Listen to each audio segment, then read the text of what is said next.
এই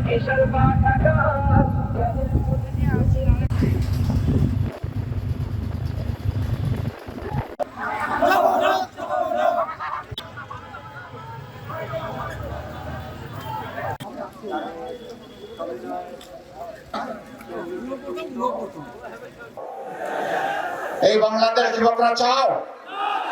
আলহামদুলিল্লাহ। তিস্তা তো এই অঞ্চলের মানুষের নিয়ামত এবং অহংকার হওয়ার কথা ছিল। এখন তিস্তার নাম এক সাগর দুঃখ। আমরা কথা দিচ্ছি এই তিস্তাকে ইনশাআল্লাহ বিইজনিল্লাহ আমরা তিস্তাকে জীবন দিব ইনশাআল্লাহ। ওই তিস্তার কঙ্কালার মরুভূমি থাকবে না। এটি এই তিস্তা হবে উত্তরবঙ্গের অর্থনীতির কেন্দ্রবিন্দু ইনশাআল্লাহ। এখান থেকে হাইড্রো পাওয়ার হবে, এখানকার পানি সারা উত্তরবঙ্গকে ইনশাআল্লাহ উর্বর করে তুলবে। আর নদী লঙ্ঘনের কবলে পড়ে বছরের পর বছর হাজার হাজার পরিবারকে নিঃস্ব হতে হবে না। আমরা কথা দিচ্ছি যে কোনো মূল্যের বিনিময়ে ইনশাআল্লাহ তিস্তা পরিকল্পনা বাস্তবায়ন হবে। কারণ লাল চোখ আমরা পরোয়া করব না।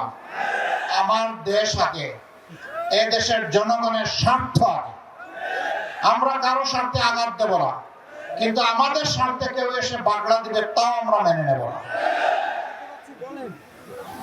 আপনারা সাথে থাকবেন? দুই হাত নিয়ে মজবুত ভাবে থাকবেন ইনশাআল্লাহ।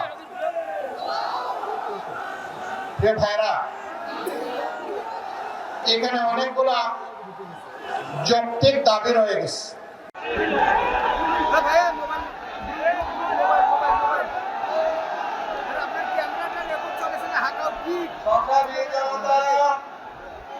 আসসালামু আলাইকুম রহমতুল্লাহ।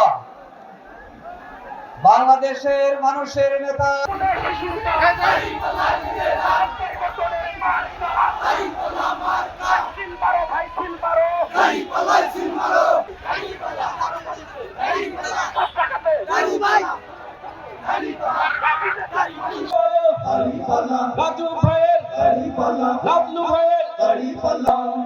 দুর্নীতি চ্যাম্পিয়ন হয়ে পালায় তারা কর্মী ধরে। সমাজ চাই, সুন্দর দেশ চাই, ইনসাফের সমাজ চাই।